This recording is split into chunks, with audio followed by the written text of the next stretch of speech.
Welcome. This evening, my name is Sebastian Rosenstein. I'm the interim director of the Center for Judaic Studies and Contemporary Jewish Life here at UConn, and I'm thrilled to welcome this evening Vicki Cooperman here for our show and all of you. We'll have a separate introduction for Vicki in just a minute. I just wanted to acknowledge really quick also the help of our assistants Pamela Weathers and Matthew Perrin. Thank you so much for making all this possible. And now I would like to introduce Professor Avinoam Pat, who is the Associate Director of the Morris Greenberg Center for Judaic Studies at the University of Hartford, and we're thrilled that he is also teaching at UConn this semester, and we have a wonderful cooperation between our center here and the University of Hartford, and so I look forward to hopefully more semesters of collaboration, and he will introduce Vicki. Please join me in welcoming Avi.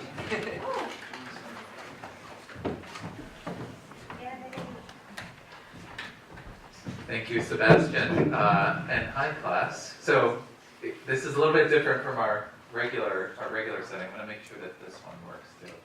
Can you hear me? Yes. Yeah. Okay.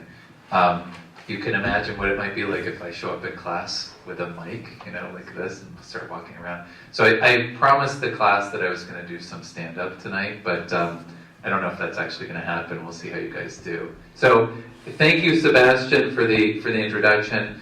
And for those of you who are not in the class, just so you know, so basically what we've been doing all semester, this is a Jewish humor class. So you're actually in Jewish humor right now. There is going to be a quick pop quiz at the end of Vicki's performance and your performances, so hopefully you'll take notes. And actually, when I was talking to Vicki before, she couldn't believe that we actually have like this semester-long class on Jewish humor, and that basically, and you guys probably can't believe it either, that basically, and I'm doing the same thing at the University of Hartford as I'm doing here at UConn, that we watch funny videos, we watch films, we read funny stories, and then we discuss why they're funny. So I think you guys have enjoyed this experience, and we've had a number of, and it is deceptively educational, right? So one of the things that I found is that humor and studying of humor is one of the best ways to understand a culture. And actually, what you haven't realized is that through a semester-long course on Jewish humor, you're actually learning a lot about Jewish history and Jewish culture and process of Americanization and all these things. So it's been a great semester for me, a great experience for me, and I hope it's been great for you guys. And we thought that the ultimate way to sort of have a culminating activity for a semester where you guys have seen stand-up comedians perform, and we've seen stand-up comedians on video, and we've seen stand-up comedians on stage, is to actually ask you guys to participate in the process of developing your own material and trying out stand-up for yourself. And that actually will help us understand, on the one hand, how difficult it is and how terrifying it is to stand up here in front of an audience and try to get everybody to laugh at the same time. And we're going to see a master at work who's going to help us get warmed up before we ask all of you to try out your new material. So it's a great pleasure for me to be able to introduce Vicki Cooperman, who I printed out her 2-page long bio from the website, and then she circled the things that I should read to you guys. So just by way of introduction, Vicki Cooperman is a Moscow-born Boston native, New York City ratpacker, and recently named one of 12 new comedians to watch on the Huffington Post. Her latest book, How to Spy on Your Neighbor, Your Survival Guide for the United States of Russia, nothing political there, guys, is available in bookstores all over the United States and on Amazon, Barnes & Noble, Etsy, Powell's Books, etc. Her second album, All Good, is playing regularly on Sirius XM. In 2014, she published her debut comedic novel, The Russian Drop, and released her debut comedy album, When I Could Feel, out on iTunes, streaming on Pandora and Spotify, and heard weekly on Sirius XM's Raw Dog comedy channel. I just have to pause for a second because usually I do introductions for academics, And yeah, we have books and publications. We never have anything streaming on Spotify or Pandora, so we've got to figure something out, Sebastian. Okay. She performed her off-Broadway 1-hour solo stand-up show to packed houses for 5 nights at the 2014 United Solo Theater Festival, where she won Best Stand-Up of the Fest. She has been featured on the Maxim Comedy Showcase, on Nick Mom TV, I didn't know there was such a thing, Sirius Satellite Radio and Comcast, and she was presented by comedy legend David Brenner on several shows as part of his tour. David Brenner presents Comedy Stars of Tomorrow. So please join me in welcoming Vicki Cooperman.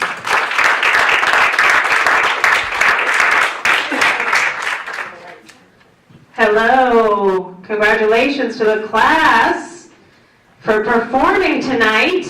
Give them a hand. This is the, what is this? Christian values class? What is the class? Jewish studies? Jewish, Judaic? No one's going to answer me. Okay, I feel like I know what it's like to be a professor right now. Just. So let me just give the audience and the students a brief rundown of how it's going to go. I'm going to do a few minutes up front, and this is really a chance to showcase the comedy stars of tomorrow, as we said in my bio. These students bravely are doing stand-up. I commend you, because it is very scary to do the first time. All the nerves do go away when you get on stage and realize it's just people who are asleep who are watching you, kind of like you are right now. How it's going to work and how this usually works, you saw there's a lineup. Usually, as a comedian, find out where you are in the show when you get there, at least the first few years when they don't care enough about you to tell you where you are in the show before you get there.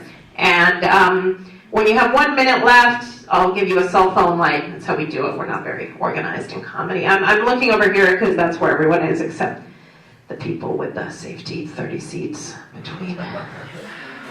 They walk to the beat of their own drum. They don't want to be bothered. So the video will just be my profile, because, okay. So everyone likes to gravitate to the aisle so they can run away at any moment. So that's how it's going to work. I'll give you a minute. You have up to 5 minutes, but you don't have to do all 5. But I will give you a minute, the light at 4, if you do go that long, which I'll be very impressed by, since it's like 5 people's first time, and then one guy did like 6 open mics. So next up, Colbert. I am from Russia, so I own you. I own all of you. I've decided this year that I'm going to take risks, and also I'm going to try out for America's Got Talent. That's not a risk because I'm Russian, so even if the majority of people don't vote for me, I will win. It's sad but true. Speaking of shows, I feel like there will be no shows left because everyone's falling for sexual misconduct. We will just have nothing. We will have Wonder Woman 1, 2, 3, 4, 5, 6, 7, 8 through 300. Some dude said to me, like, the bad news is that men are going to be afraid to speak to women now. And I just said, yeah, I'm still waiting for the bad news. Where is the bad news in what you just told me? Russian people are very paranoid, though. I have to tell you, growing up with my father, he thought the KGB was tapping our phones for all 30 years we lived in this country. And it turns out he was right after last year's election. But seriously, he's so paranoid, he will call me up and be like, Vicki, I have some news for you. Where are you? Oh, you're in the party? Find the bathroom. Close the door. Lock it. Check the shower. They always hide in the shower. Okay, close the vents until you can't breathe. Okay, don't tell anyone, you didn't hear it from me. Costco having a sale on beef. Bye. That's it. That's his news. He's a piece of work. My mother told me that when she married him, this is her words. When I married your father, they told me I learned to love him. Unfortunately, 40 years later, I learned I'm a slow learner. That's what she said. It's my dad. I am half Jewish. Just half, that's all I can afford. I'm working on it. Hair extensions and manicures cost a lot of money. I'm just half, but the men on the East Coast, when I was dating, found that half wasn't enough. Very snobby here about the Judaism. They wanted a full Jew. Always. They're always like, would you convert to a religion you already thought you were part of? I was Jewish enough for Hitler, but not David Finkelstein from Greenwich, Connecticut. When I met my husband, he's like, I can't bring you home to my mom. You're not a real Jew. I'm like, why? She needs someone to speak Yiddish with while she's breastfeeding you? Are you serious? Eat some solid food. You're 15 years old, for Christ's sake. I like him young. Not very funny right now, is it, in today's climate?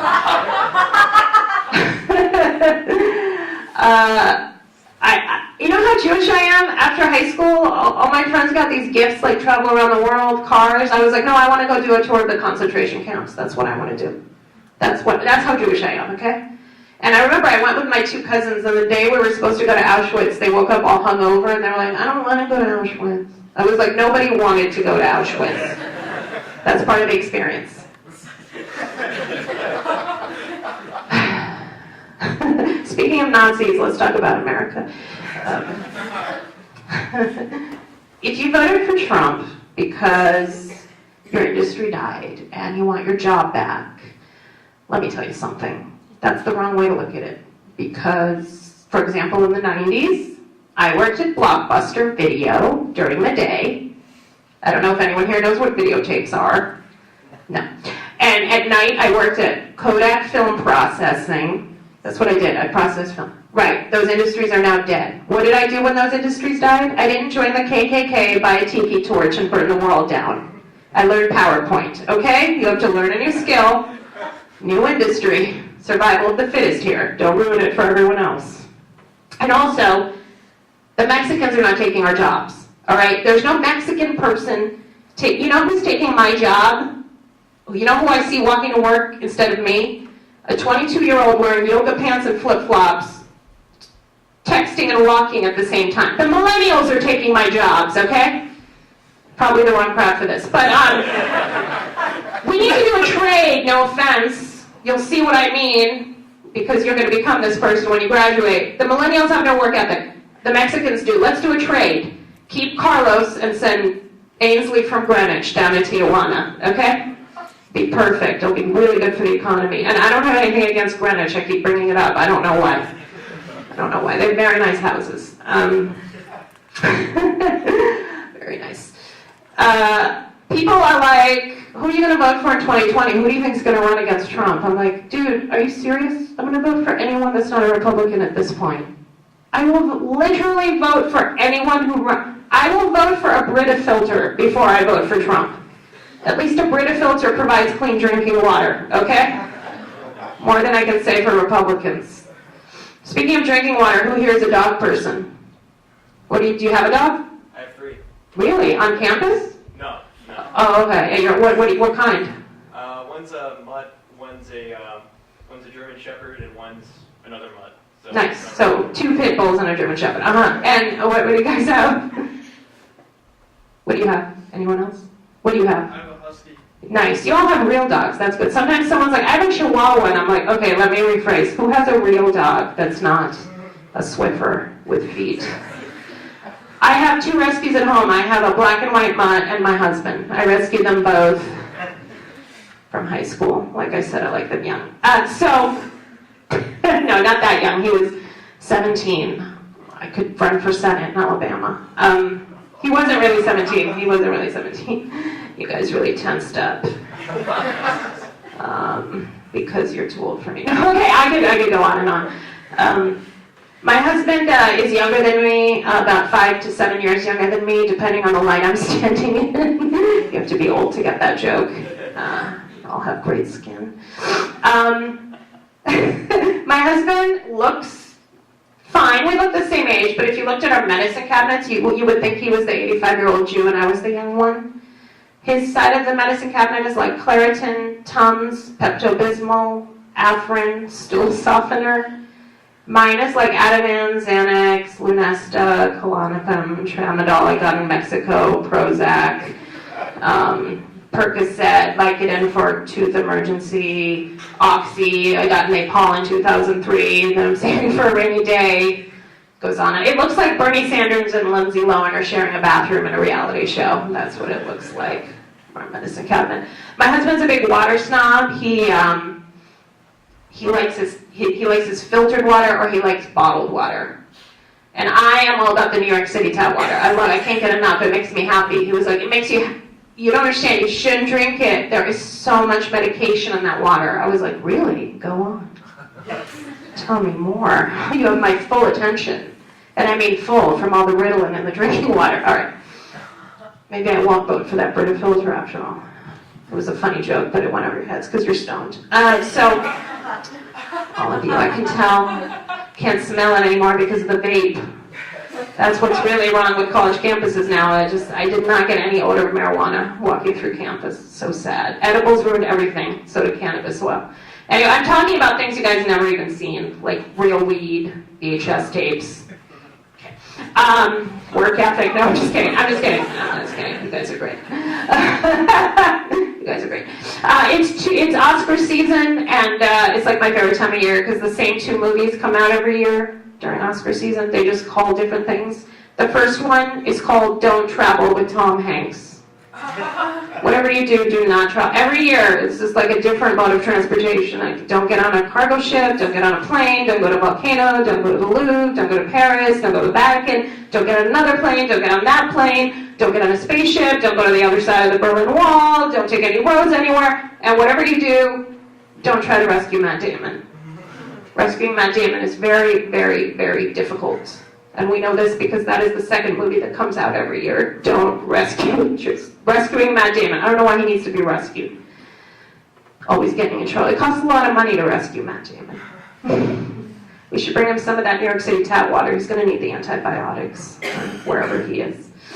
My dog is on paper, a border collie, hound, shepherd, husky poodle mix, which means he's a pit bull. Full-on pit bull. That is the code word. If your dog is more than 3 breeds on paper, it's a full-on pit bull. And they didn't tell us this when we adopted him from Houston, which we did 2 years ago. I call it a preventative hurricane rescue. I'm psychic. Anyway, they didn't tell us this, and I love pit bulls, but it's a little awkward because we live in a 46-floor high-rise that doesn't allow them, so now every time he has to pee, we have to Anne Frank him up and down the elevator like it's World War II Germany, and present his papers. I'm serious! Trump's America, am I right? Anyway, my friend was like, I can't believe you keep your dog in an apartment all day. I cannot believe this. Your dog should not be in a box all day. All day. I was like, I've lived in a box for 20 years. Where were you to care? 3 times bigger than my dog. I think people think that dogs have to wander around a big house, but really they're like your unemployed freeloading ex. When you leave the apartment, they just get on the same spot on the couch, watch TV until you get back. I lost you guys at unemployed ex because that's what you're going to be when you graduate because of Trump's economy. No, I'm just kidding. Everything's fine. Keep spending money here. It's all good. My husband, I asked him what took him so long to propose, because it took a while, and he said he was waiting to get his driver's license. No, I'm just kidding. Keep going back to that joke. I'm like going to be next on the men who go down in the perv pool. I have a perv pool. I'm part of a perv pool myself. It helps me cope. Anyway, I asked my husband what took him so long to propose, and he said he feels like there's a stereotype about Jewish girls that we stop putting out once we get married. I was like, you idiot, I'm Russian. I put out every night. I'll just charge you for it. All right, you guys ready for your first comedian? Let me get the name. Let's set it up. Keep it going, please. Your energy. We need your energy. That's what the comedians feed off of. Just getting it ready. Here he is. All right. Making his stand-up comedy debut. Please welcome Jeffrey Alglass.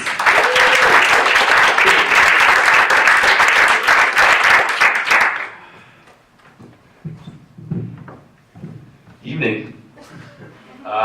So over break, I went to this party on Friday, and so I was with a few of my friends, and we were heading back to my house to watch the movie It, which is a great movie, 10 out of 10 would recommend. So, of course, you gotta order an Uber because none of us were able to drive, unfortunately. So I order the Uber, and it comes up with this guy named Gene. And Gene's got a 4.8 rating, which is, it's pretty decent. It's not a 5, which I would have liked, but 4.8, not bad. So, I ordered this Uber, and he's only 2 minutes away when I first ordered, so I'm like very surprised. Usually takes like 7 to 10 minutes. So this guy gets here, and he's pulling up with his hazards on. And I'm like, oh boy, this one's gonna be good. So he pulls over, and I hop in the passenger seat. My 3 friends get in the back, and this guy's turns around, backs up, goes down the street. But this guy's still got his hazards on. I don't know what he's doing. I say, hey man, you got your hazards on. No response. Keeps going with his hazards on. Turns right onto the intersection where you need to take if any of you know Westport, Connecticut, the Post Road is the main road that everyone goes down. It's 2 lanes on each side.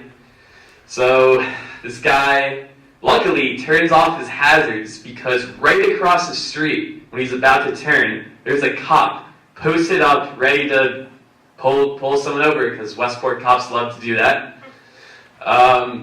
So this guy turns left, and he's going incredibly slow. The speed limit here is 35, and this guy is going maybe 15. Then luckily no one is around, so this guy is driving 15. Then he starts swerving from in and out of each lane without a signal.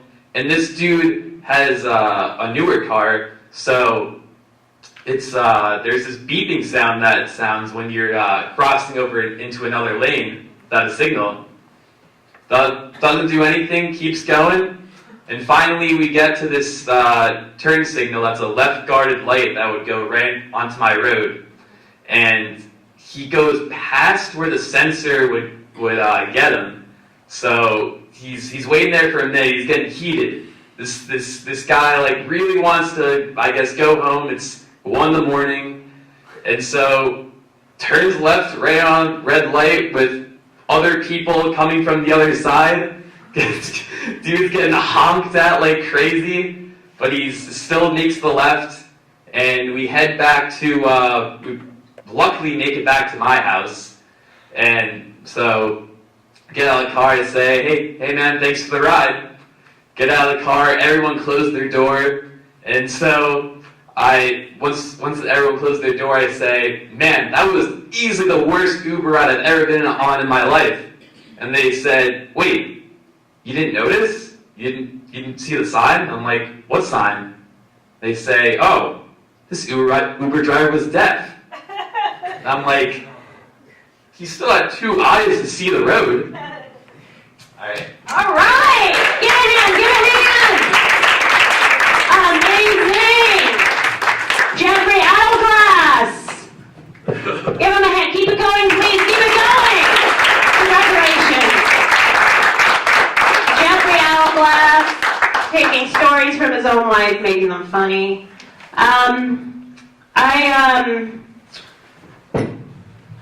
You guys travel ever? No? Travel? Cross campus somewhere?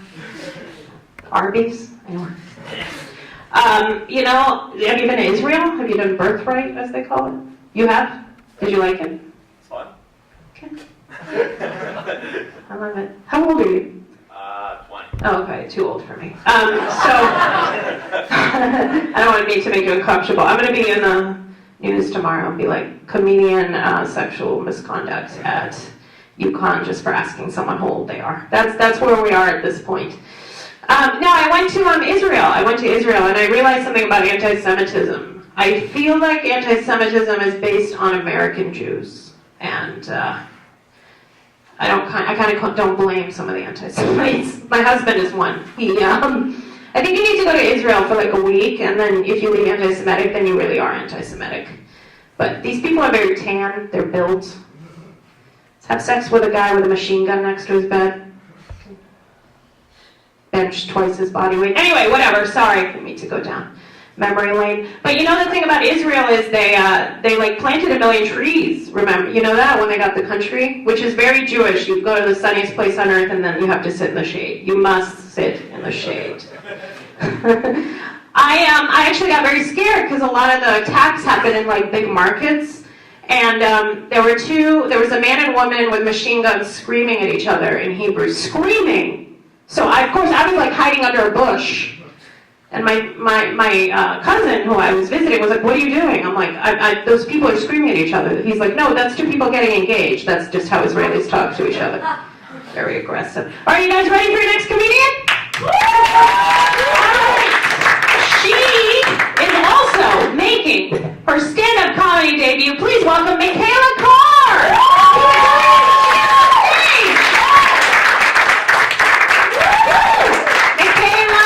Congratulations.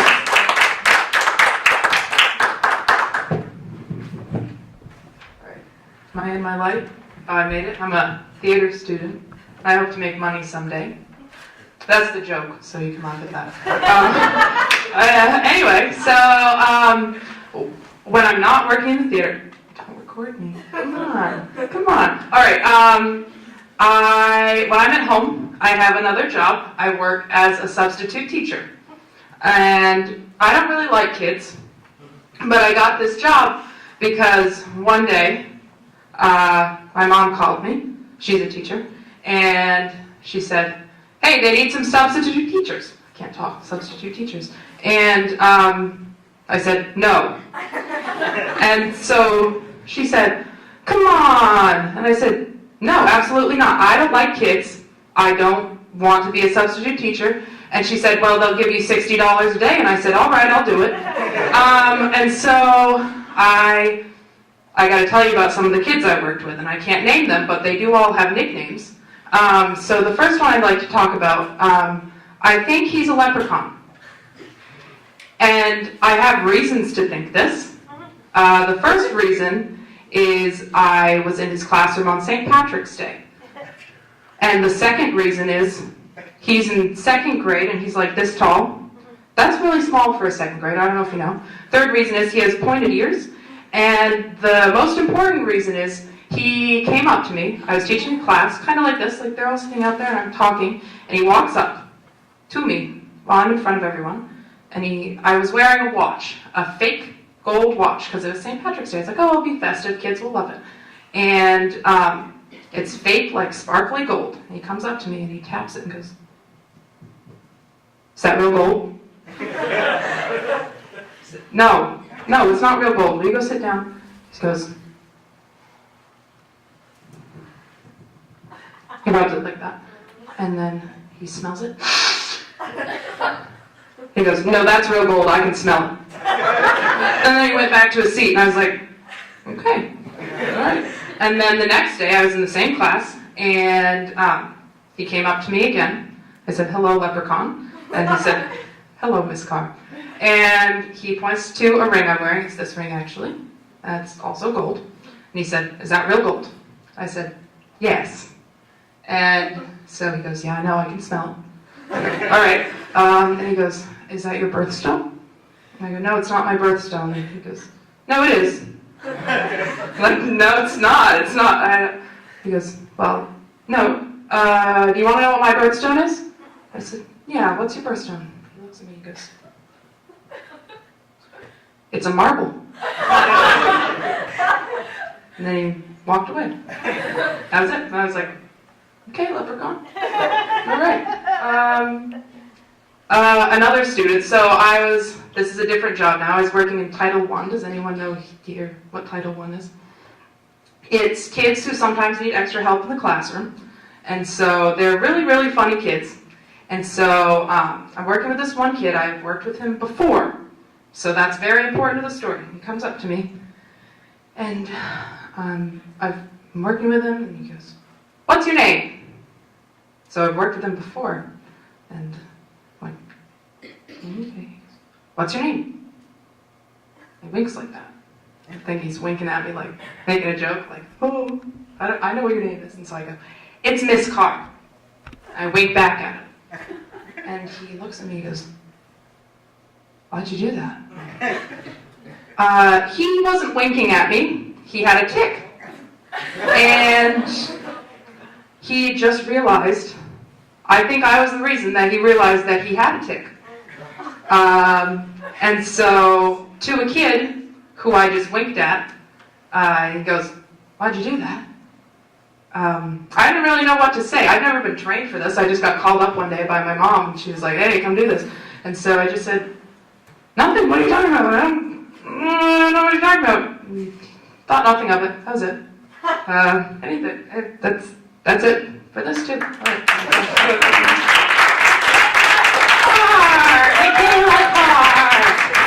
That was awesome. Congratulations.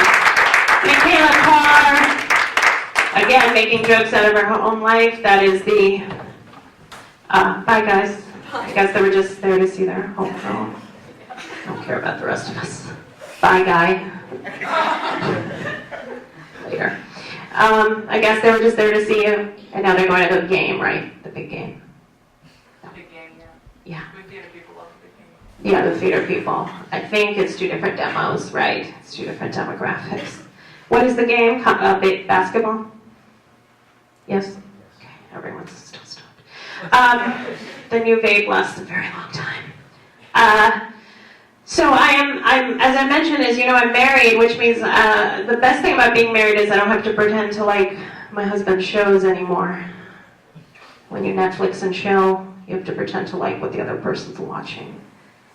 When you're married, you still Netflix and chill, except you chill together and then Netflix separately. You Netflix in different rooms. Married people know. You guys will see.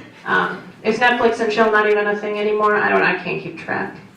No, you're all just worried about your own sets. This is a typical open mic. Everyone is just in their own notes. You watch The Wire, Law and Order. They rerun it like all weekend. It's the only show from the 90s that millennials know because it's rerun every weekend. All weekend. It's so formulaic, I don't even look at the clock anymore on weekends. I just know what time it is by what part of Law and Order is on. Like, I'll be like, 2 joggers found a body. I have plenty of time to make spinning. Wait a minute. Jerry Orbach's interviewing the wrong guy. All right, I have 3 minutes to make spinning.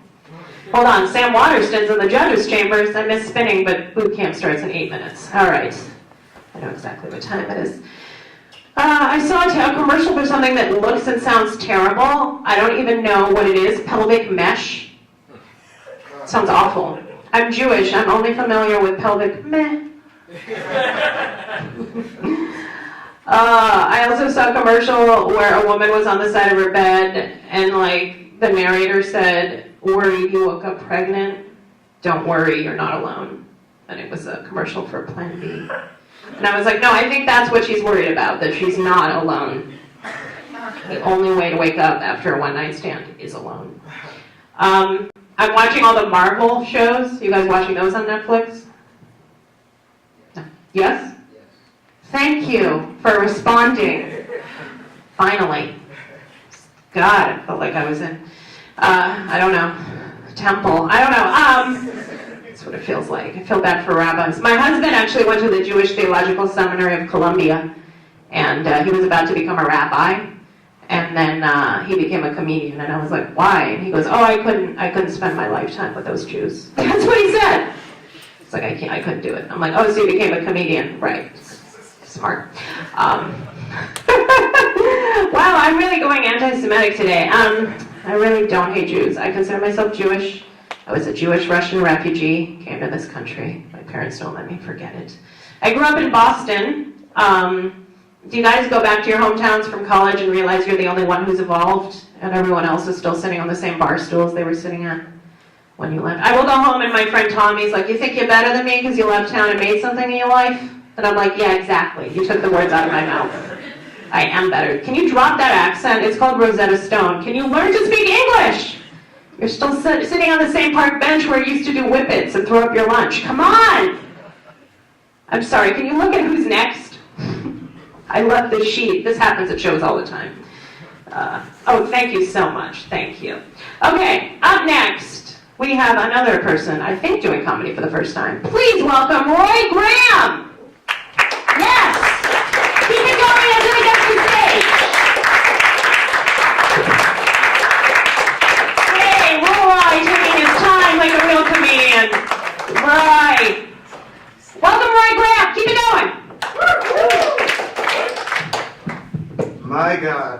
Am I nervous? Okay. I'm not gonna lie, guys. I'm a little off my game tonight. I mean, I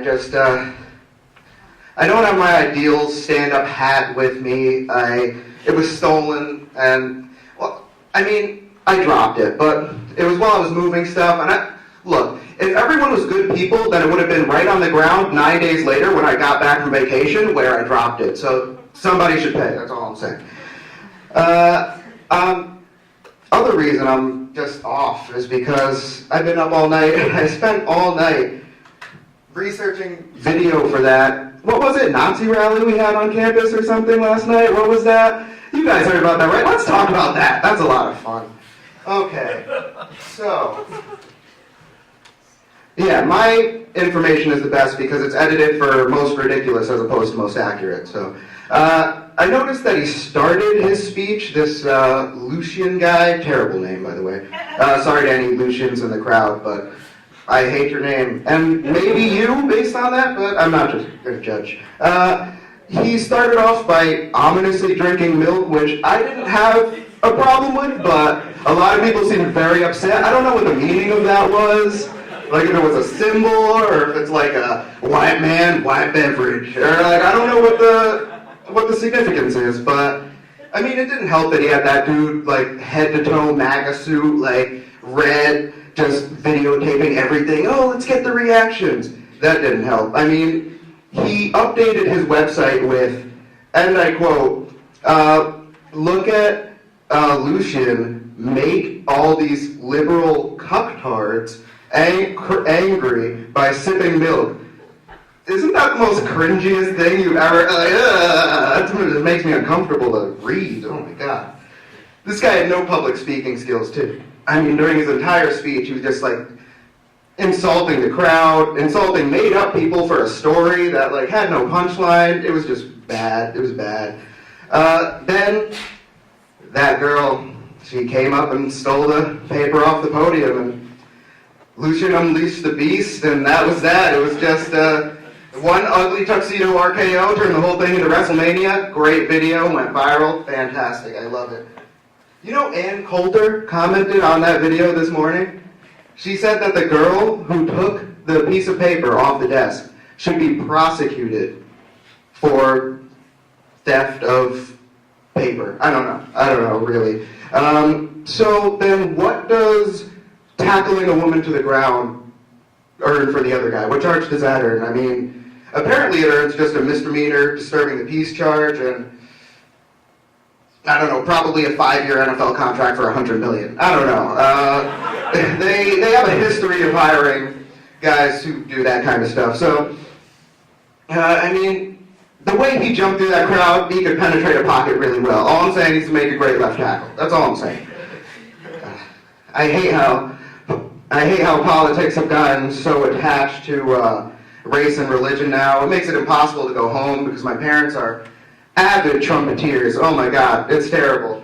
I should specify one of my parents, and they argue about politics from separate houses because they're divorced now. Don't know if it's related, but I mean, all I know is for a woman who married a black guy and had 2 interracial kids, my mom is like kind of racist. I'm willing to admit that. I mean, I don't blame her. I met my grandparents, and all I can say is I assume the boyfriend introduction didn't go great. That's all I'm saying. There was like a year or 2 of no contact. All right, I'm going to wrap it up early because he waved at me. But thank you guys. Okay, Roy Graham. Congratulations. Excellent work. Excellent work. He is, what did you say? Your mom is a white racist trumpet who married your dad who's black? Yeah, you're going to make it as a comedian. You are going to be on Colbert within 5 years. It's all about pain. Are you ready for your next act? Yes? All right. Coming to the stage, Max Helfland. Did I get your name right? No. Helfand. Tell me your name. Helfand. Helfand. Coming to the stage, Max Helfand! Keep it going, keep it going, keep it going. He's taking his time. Taking his time. Max Helfand, good luck. All right, how's it going, kids?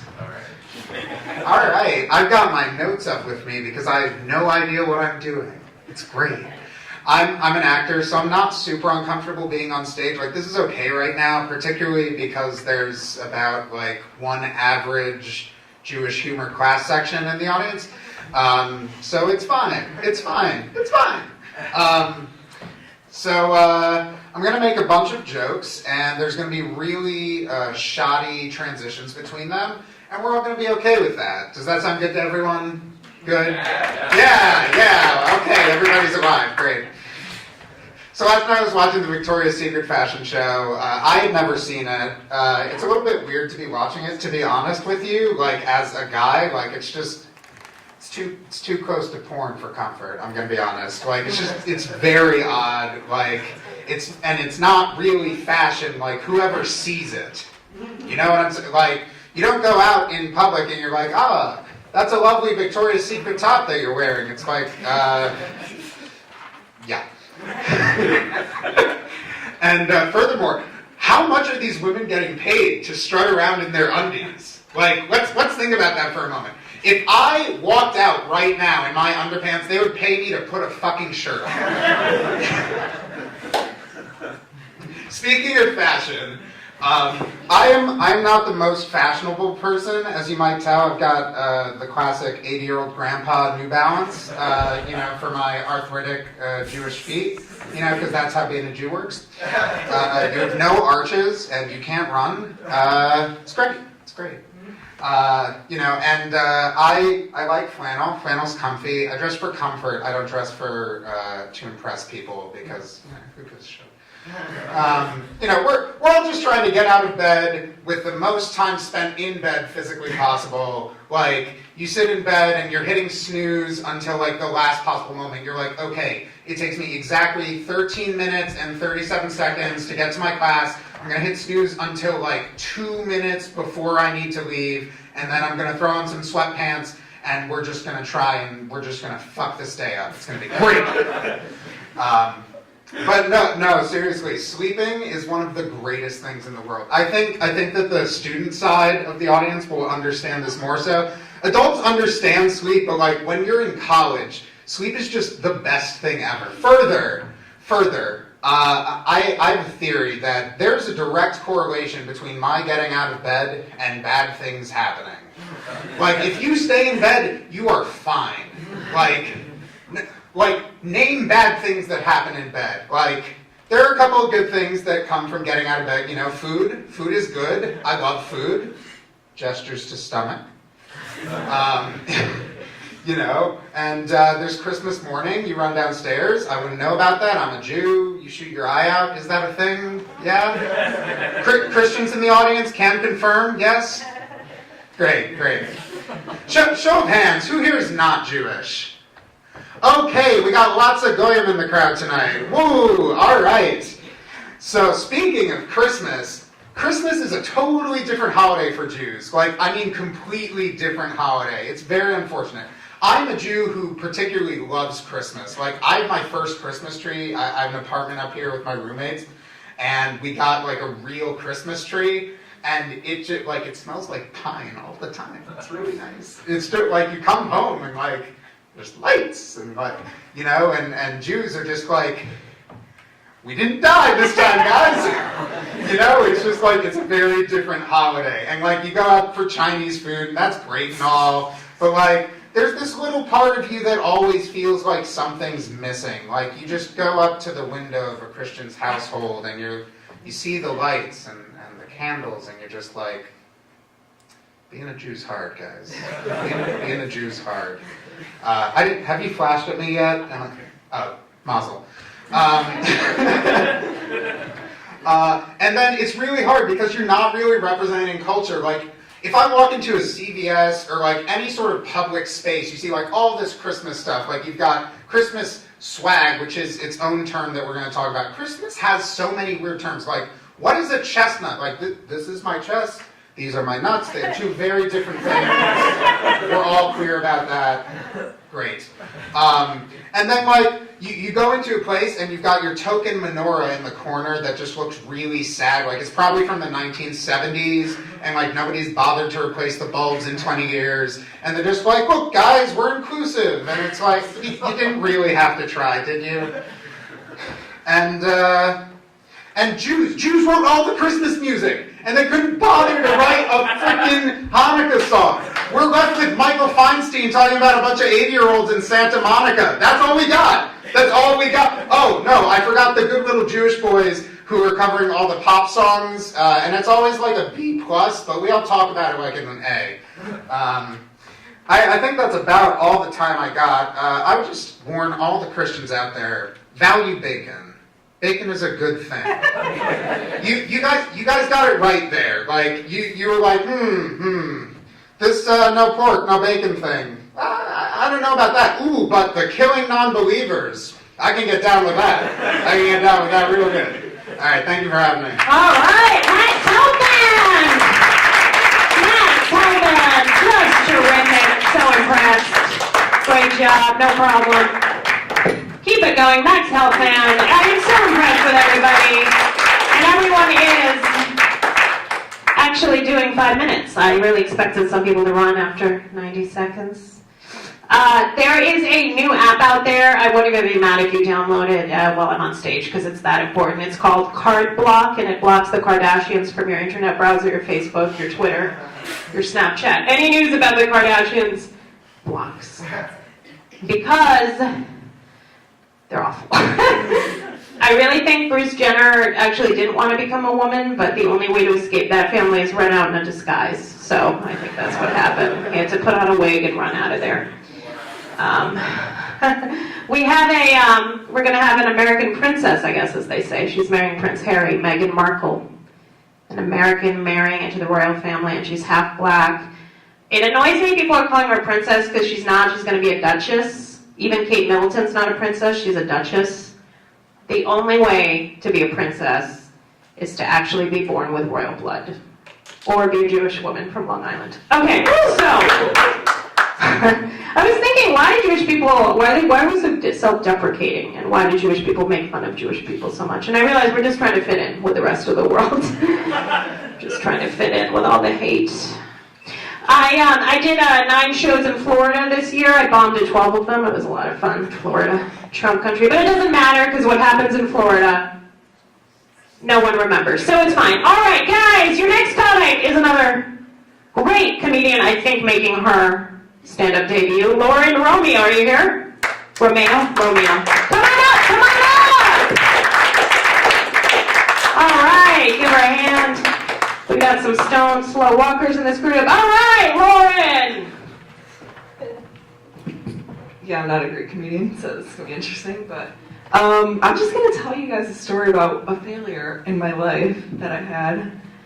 Once upon a time, I think I was about like 10-ish, we'll say 10. I was at my cousin's house. We were frolicking outside as kids do, and there was a bucket with water, and I was like, oh my god, there's probably mosquitoes in there. Hence malaria, because we were in Connecticut, that totally would be a thing. But you know, I was a young 10-year-old, so that's my excuse. They decided to dip their fingers into the bucket and come after me because I'm a germaphobe and afraid of malaria. And I ran away from it, and I was like, you know what, today is going to be the day that I really show my ninja powers.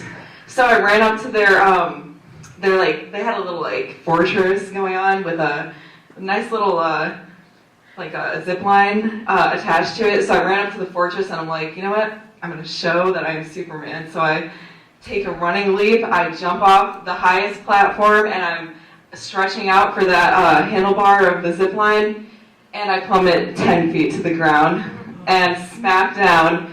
And what happens from there kind of varies. The accounts vary. My cousins say I had a seizure because they're totally doctors and they definitely know that. I think I saw Christmas colors, like a nice flashing, and I woke up and my dad was like, "You are okay," and I was like, "Wow, that's great." Started crying a little bit, and now I'm here to tell the tale and really recount how unacrobatic I am, I guess. So that's my story. I'll be on 90 seconds like that. All right.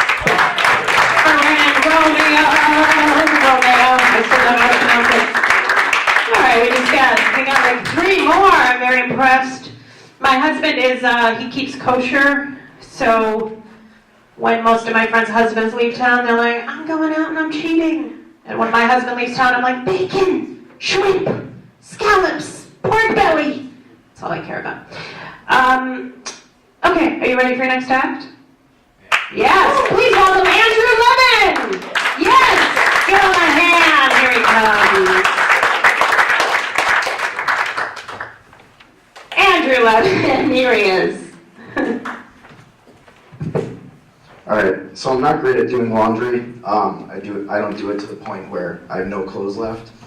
These are actually my 13-year-old cousin's clothes I wore. She's great. So it was actually her bat mitzvah about 6 months ago, and they asked me if I can help out in lifting the Torah up. So I figured, why not? So I go up there, and when I'm lifting it up, they go, Jesus, this is heavy. I'm not going to have that job again. So also, being from a Jewish family, they tell me to marry into the same beliefs the family has, but I don't get why they want me to marry someone who also thinks I'm an idiot. What do we got here?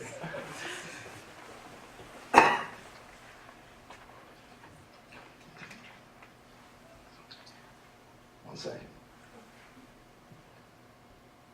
Oh yeah, so coming from a town that doesn't have a lot of Jewish people, all my friends are Christian or Catholic. I actually played on a church team because they allow 1 or 2 non-Jews. You know, I stepped onto the court, blew the whistle right away. I was wondering what happened. They go, "You killed Jesus." Okay. So, in addition to that, it's hard to explain holidays to them. They ask what Rosh Hashanah is, so I say it's New Year's without the fun. They ask what Sukkot is, and let me tell you, I sound like a mental patient explaining that to them. So you build a hut. You're supposed to live in the hut, but most people don't. And you get a bunch of parts of different trees together and start waving them around. Are you on meds? I may be. So my uncle works for a bigger business, but pretty tight-knit group, him and his boss and everyone. So one day the boss finds out he needs a blood transfusion. So my uncle volunteered, my Jewish uncle, and says, I'll help you out. So he does, and boss comes back about a week later, thanks him, and very rich man, so he gives him a Ferrari. So that went well. And then a month later, finds out he needs a new kidney. So once again, my uncle donates his kidney to him. He comes back, hands my uncle $10 gift card to Dunkin' Donuts. My uncle's thinking, what is this? For a bigger risk, all you're giving me is $10? That's pretty cheap of you for how much money you have. And the boss responds, well, it must be in the blood. So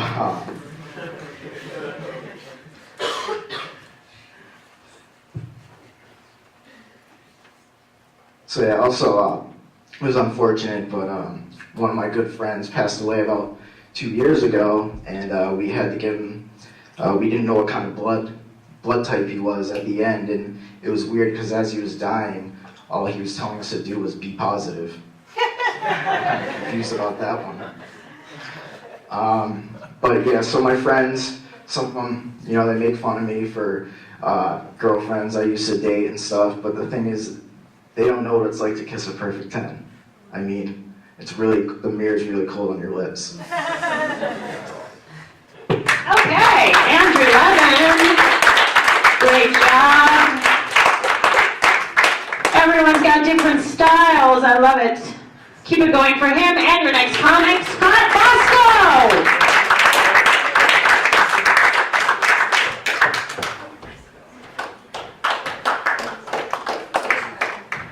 How's it going, everybody? Yeah. Lukewarm, all right. So I'm actually a UConn alumni.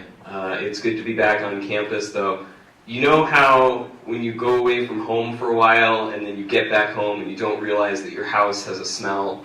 It like smells like home. Coming back to campus is like that for me, but instead of like chicken soup, it's like just vodka vapor. Guys are crazy. And we scheduled the Jewish comedy night on the same night as the basketball game, as if Jews didn't have enough problems with sports. Come on. My gosh. Someone was talking about Jews and Christmas. I hate Christmas because I'm the kind of Jewish guy who dated one Jewish woman and then decided to just, from then on, exclusively date Catholic women. And by that I mean a typical Jewish guy. So just Christmas for me is just I only associate it with my ex-girlfriends. It's just the entire month of December is just awkward erections and crying. I'm working on that one. What's up, college students? You're having sex, right? Clap it up if you're having sex. I got really concerned for this class for a second. They say, have you heard the one, like, sex is like pizza, when it's good, and when it's bad, it's still pretty good? Anyone heard that? Yes. Yeah, alright. I don't think that's true. I think sex is more like sushi. Like, you see attractive people having it on TV and it looks awesome. And then you go to have it for yourself and, like, first you have to find a place that's clean and open.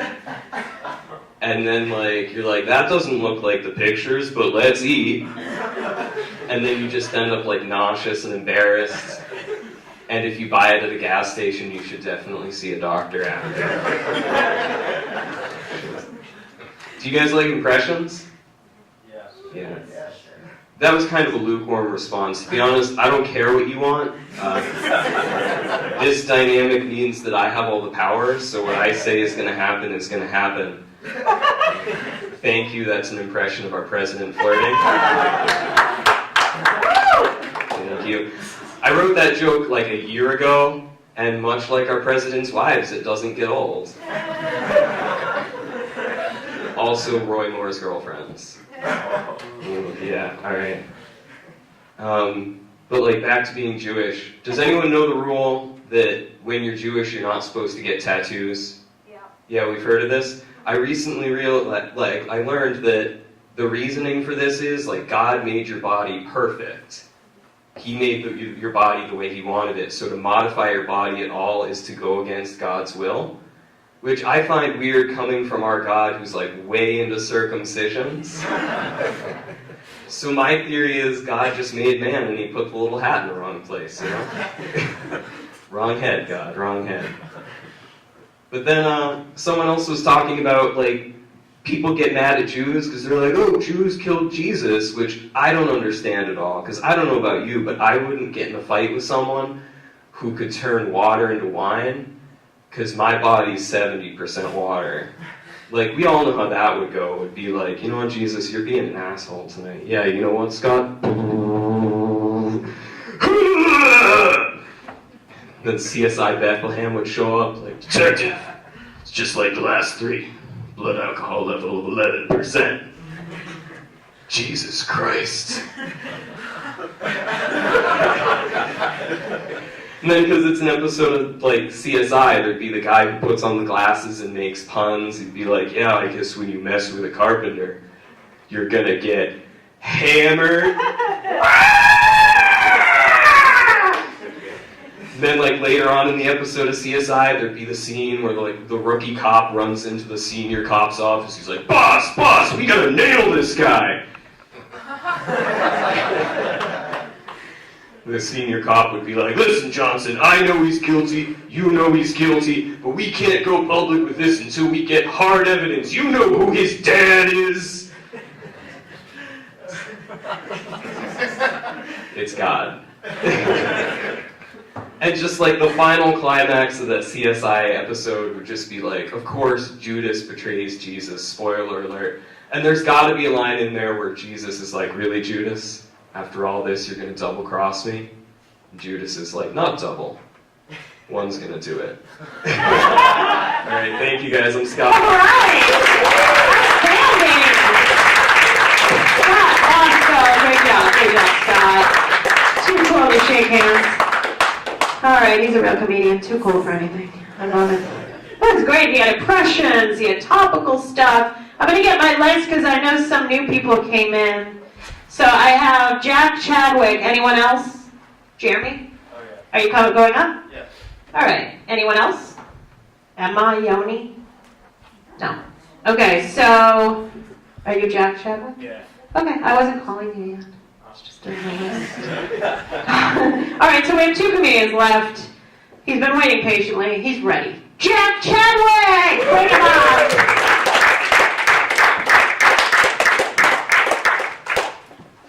Keep it going, keep it going. All right. So we're in the midst of the holiday season, and I love it. I love it because the holiday season's like the last bastion of American gluttony. Because we've been trying to recently make our eating habits healthy. That's not any fun.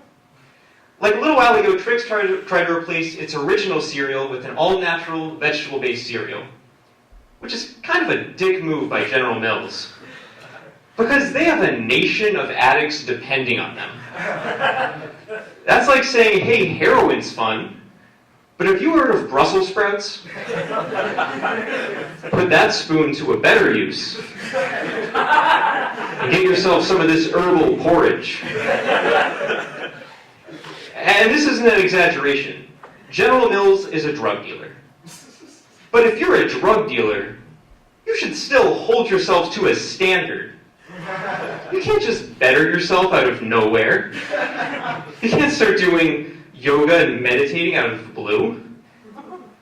If I come to you, it's because I need my fix. I wanted a syringe. You gave me a rain stick. And the breakfast community of America did not react well to the withdrawal symptoms. General Mills was swamped with furious diabetic rage. People were mad that their kids wouldn't get to experience the same kind of tricks that they did when they were kids. Which I 100% agree with. Because, so what if Timmy stops pissing syrup? It's not the same. How will a wee lad of 250 pounds experience the same childhood joy without that nostalgic buzzing sensation in his teeth? I don't know. I try to eat healthy sometimes. And for me, eating healthy is like a 3-stage process. The first stage, denial, occurs when I go to the supermarket and I see the healthy food in the aisle. And I think to myself, today's the day. There's other 50 times it was the day were not the day. Today's the day. So I go and I put it in my cart and I immediately become a dick. I haven't even bought it yet. And already I'm judging everyone around me for what they're buying. If I see you buying white bread instead of whole wheat, I'm verbally annihilating you in my head. And keep in mind, this transformation happened in the last minute. So white bread's in my cart too. But I recently went through a positive change in my life. So it's a different situation. So I buy it, bring it home, and this is where stage 2 begins. Stage 2 happens when I look at the food, and I have this internal argument between me and my body, where I'm like, we're not doing this, we were just bullshitting back there, this isn't happening. And my body's like, yeah, but I'm dying, so... I think it's about the relationship between me and my body. I'm like a shitty roommate to my body. And my body's too nice of a guy to stand up to me. I stumble home at 1 in the morning body, I brought McDonald's. My body's like, yeah, okay, man, but, I asked you to get food 6 hours ago. And I was thinking more healthy food, and vegetables. Yeah, don't be a pussy. It tastes good. All right, I'll see what I can do. The next morning I wake up, I'm mad. Body, why is there diarrhea here? Meanwhile, my body's over in his room, just passed out on a pile of chicken nuggets. It's an awful living situation that no one can escape from. So that's stage 2. And finally, stage 3 happens when I reach a compromise. I decided I'm not going to eat the entire salad, just like a fifth of it. And so I shoved 6 leaves in my mouth, and then I tossed the rest in the garbage. Because I can't keep a salad in my refrigerator. It perishes, probably. Now, 3 hours later, I eat like 4 slices of pizza. Because I'm hungry. What do you want me to do? And also, I had a salad earlier. And this wasn't even a whole pizza. So at the very least, I'm at like a neutral right now. All right, thank you guys. All right, that was great. Very impressed with everyone. Give it up for Jack Chadwick. We have one more. Are you guys having fun? I gotta tell you, it reminds me of open mics in New York. Just a bunch of white guys, 2 girls, and a biracial dude. I really thought there was hope for the future, but it looks like comedy is at status quo. Okay. Just kidding. Guys, you're okay. You're lovely. Oh, geez. You're the generation that needs to be reminded of that. I forgot. Okay. Not my generation when we were latchkey kids. All right. We got one more. He came in late like a boss. Jeremy Morrison! Come on. Here he comes.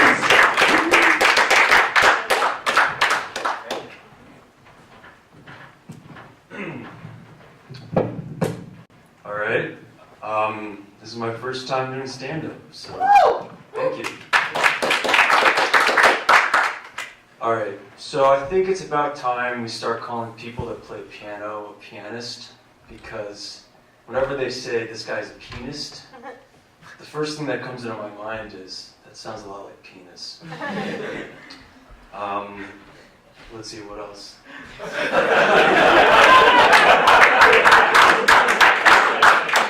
So, an argument against abortion is that the unborn baby could have been the one that cured cancer, but it also could be the next Stalin.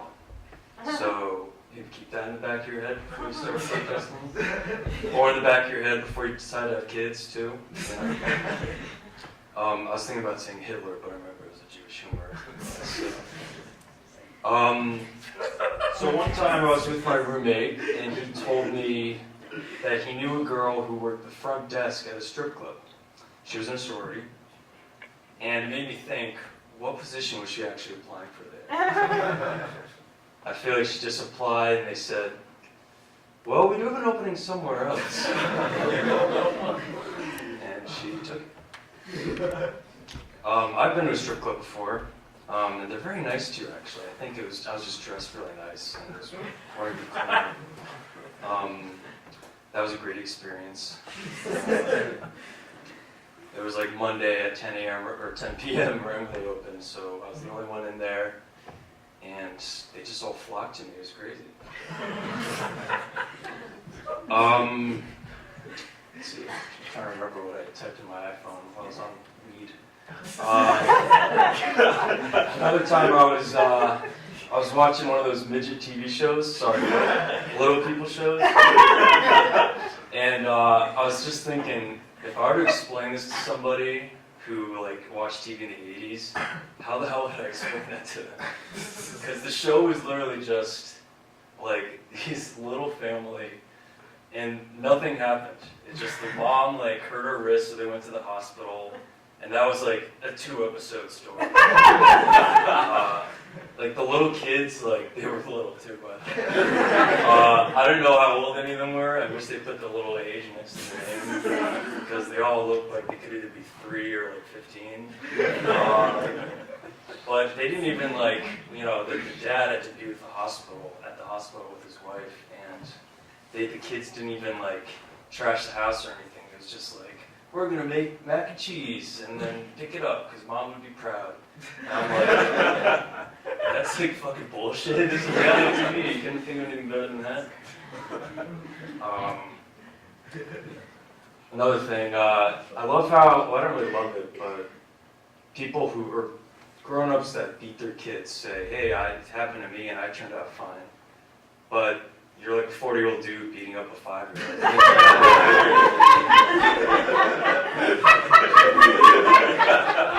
Yeah, that's a good comeback. You guys can use any of that.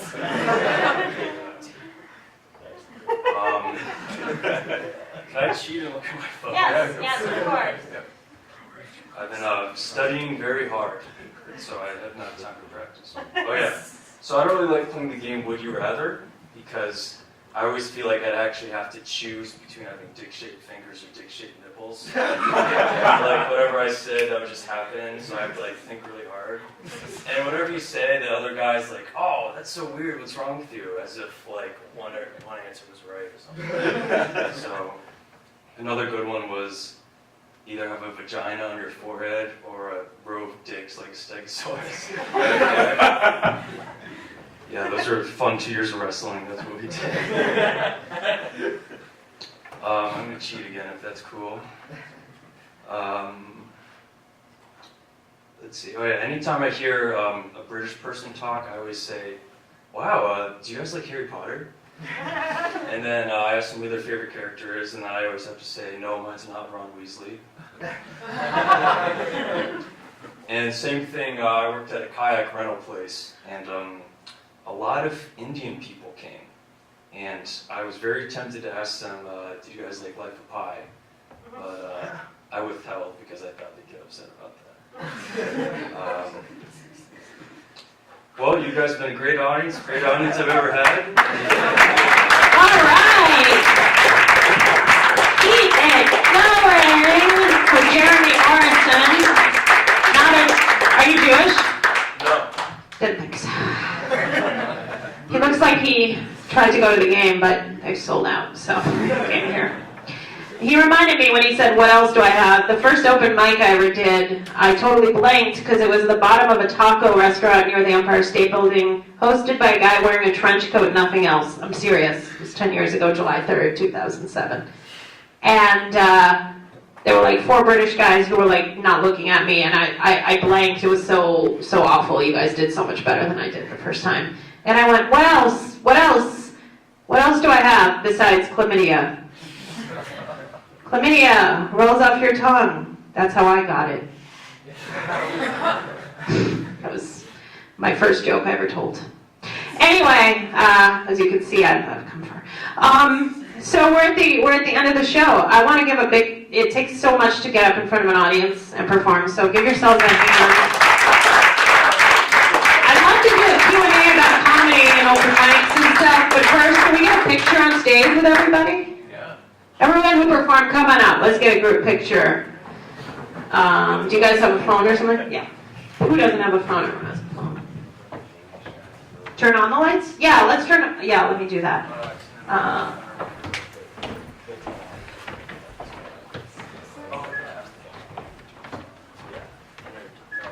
Okay. Here are the lights.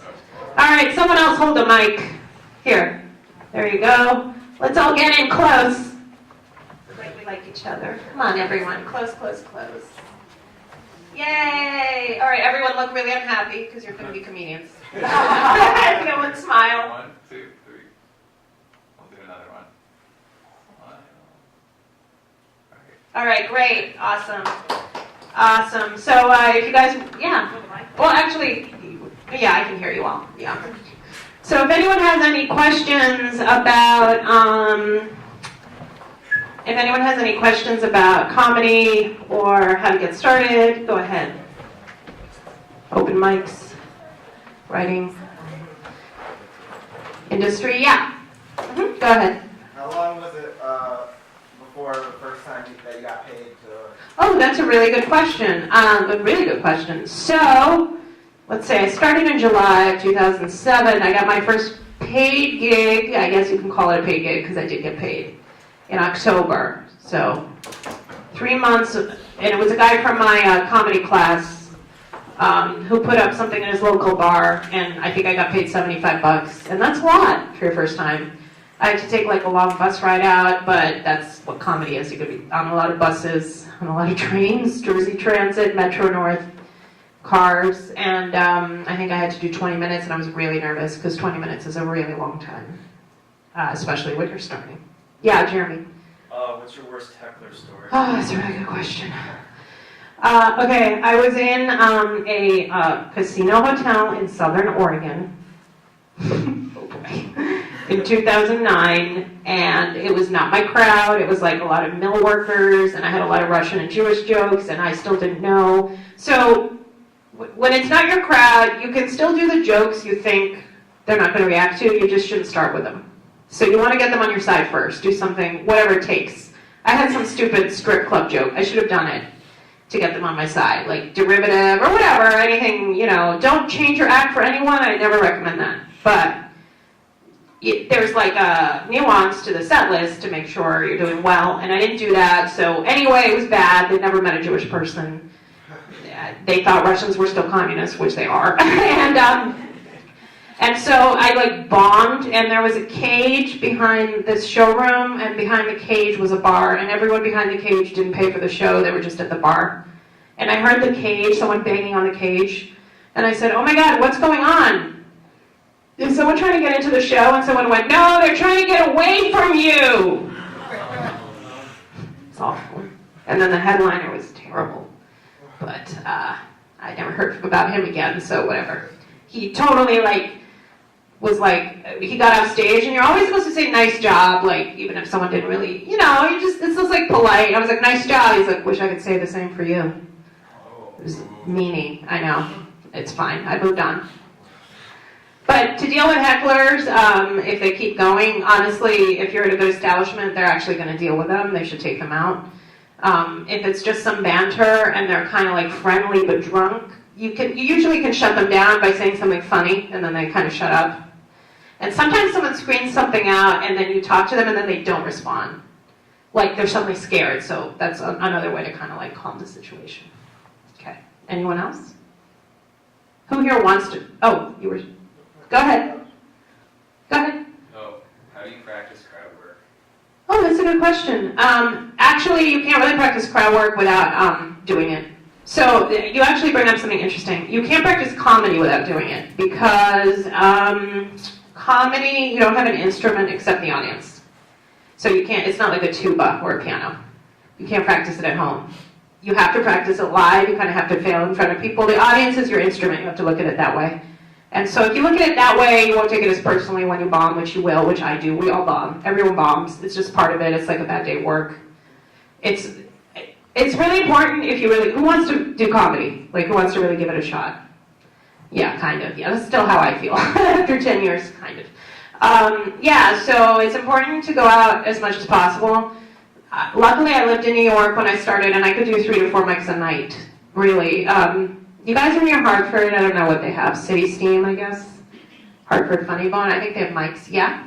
CT Improv on Asylum Street Oh. has mics every 2 weeks, and they're really good mics. Every 2 weeks? Every 2 weeks, every other Monday. Every other Monday. Okay. Yeah, Hartford is supposedly supposed to be really good as far as improv is concerned. Improv, okay. But not stand-up. Look, you can start your own mic at a college cafe. I mean, it's not really, it doesn't really take much. Yeah? What is the difference between improv and stand-up? Improv is usually a team that is made up on the spot. So somebody throws out a suggestion, and then they do all these skits that are completely improvised, made up on the spot. And stand-up is one person doing a kind of a rehearsed act. When stand-up's bad, it's painful, but I feel like bad improv is way more painful. Yeah. But anyway, as I was saying, you could start your own mic. You could start a mic every week. I mean, every 2 weeks is fine, but if you really want to do comedy, I mean, you're in the best place to start because you're college students. So if you did a mic every night or every week, by the time you get out of college and move to a city with more mics, you'll be way ahead of everyone else. That's a good thing about starting in New York. You're also near Boston, which is a huge comedy scene. Huge. It's where I grew up. I didn't do comedy there, but it's really big. And the comedians in Boston work a lot because they were all over New England. Maine, Vermont, everywhere. There's a lot of comedy going on in Boston. It's a pretty legendary scene, and you could do a mic every night there. So if you move to a city like that or New York, the good thing about New York is that you get a lot of stage time. The bad thing is you don't really stand out because there's so many comedians. Some people like to go to a smaller city and get really good and then get noticed easier in New York. Anyone else? Yeah. So 2 questions. Yeah. One, you said you started in 2007. Right. What 10 years made ago. you decide to? Yeah, mental illness. Mental illness. And then the second question is, who do you like? Oh yeah, who are my favorites? Yeah. Okay, so I started because I heard to write, you should be a stand-up, like write for TV or whatever, write comedy, and I didn't really even know that, but now it makes sense, because stand-up makes you kind of sharpen your writing. And Patton Oswalt's my favorite comedian. Really big fan of him. Joan Rivers. Big fan of, actually, Mark Maron's last special. I watched it 3 times, Too Real, on Netflix. Highly recommend that. I love Bill Burr, Wendy Liebman, and then a bunch of comedians you may have not heard of that are like New York based. Pretty big in New York, but not like famous. But yeah, Patton Oswalt and Joan Rivers are like top. Who are your favorites? Bill Burr is one of them. Yeah, Bill Burr's really good. He's from Dave Boston. Chappelle. Dave Chappelle's really amazing, yeah. CK. Yeah. Funny. Yeah, I mean, look, that brings up a good point because, so an actor who did something bad, like, you could still kind of, like, separate yourself because, like, there's a lot to a movie and he's acting, but it's harder to separate a comedian who did something bad because comedy's so personal. I still think Louis C.K. is a brilliant comedian. I knew about what happened for years, so I just kind of stopped watching him because I just, like, didn't want to, but I don't think there's anything wrong with liking his comedy and liking his work. He's an amazing comedian. There was a reason he was that big. It's just not his time anymore, I guess. Any other questions? So who's going to do a mic in the next 6 weeks? Cool. Where do you go home? Do you go home for Christmas break? Where do you live? New Haven. New Haven? Okay, you'll find a mic there. Do they have Joker's Wild anymore? Or is that Closed. okay? Is there a club there? On Olympies has mics every Wednesday. Okay, see, he knows. He's like a big mic guy. So hook up with him. Where do you live? Source. Oh, okay. Are there any mics around here? Just the one at like a bar every Tuesday. Okay. Yeah, I mean, you guys are all really good. I mean, first of all, you have 5 minutes. I didn't have 5 minutes I took a class, I had like 3 jokes, they were all terrible. They were worse than the chlamydia one. And I would, honestly, if you want to do it, just keep doing it. People are like, don't think too far ahead. Like, people are, when they start comedy, they're like, I got a website and headshots. I'm like, what are you putting on your website? You have nothing to put on your website. Just get an act, start, that's what people told me and they were right. And every time, I've started writing on paper, but for like 10 years I've written on stage, basically. You just go, you rewrite jokes on stage because comedy's so live. I watch people on Colbert that are really funny and I feel bad. I'm like, it's not their fault. I think TV makes comedy bad.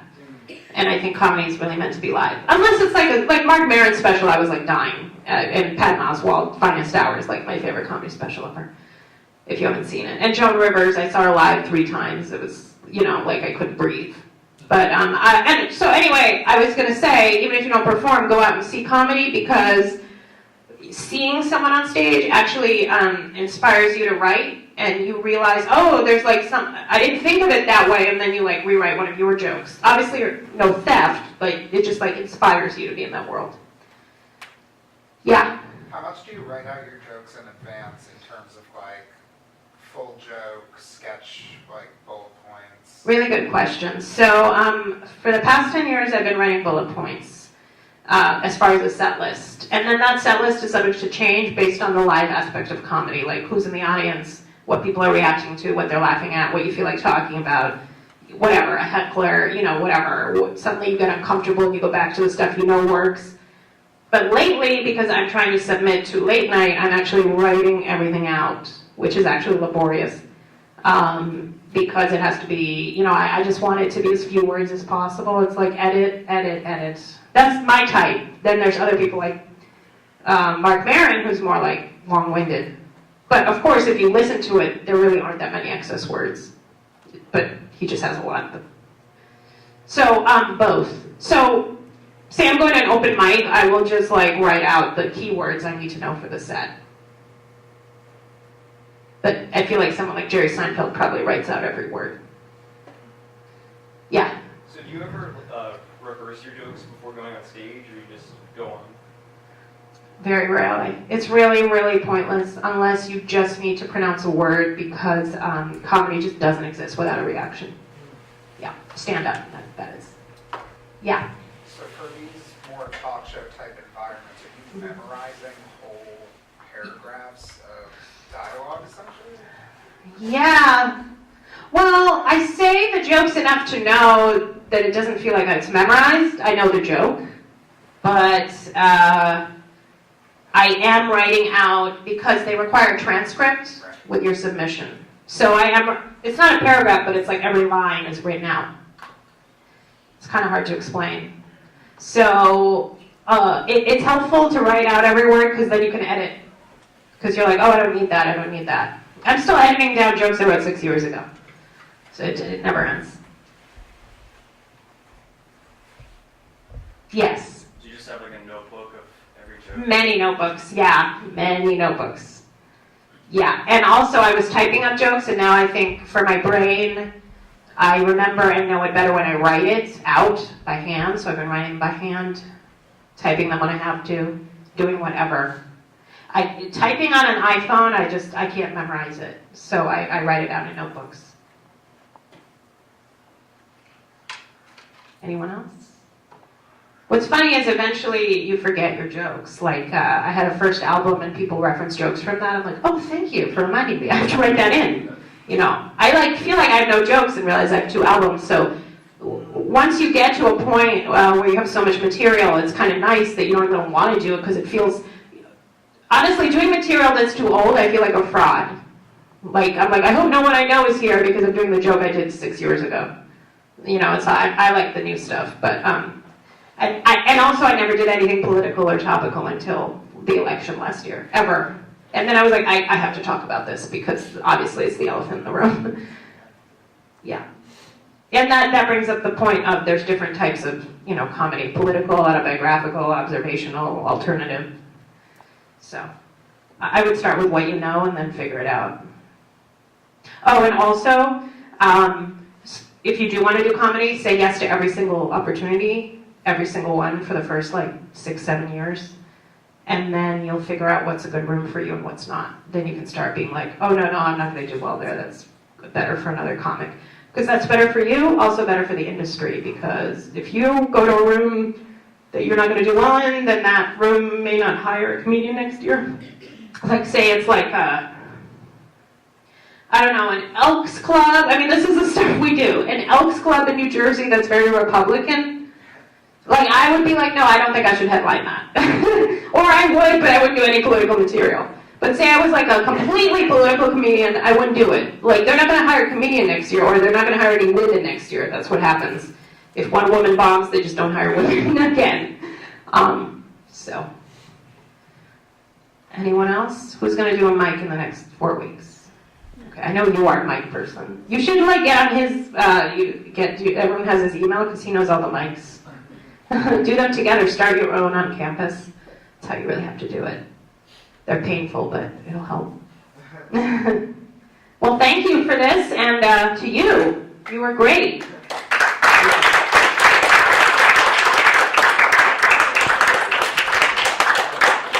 Thanks, guys, and thank you again to Vicki Cooperman and all of you. You guys were awesome. Thank you for definitely extra credit for all your effort. This was great.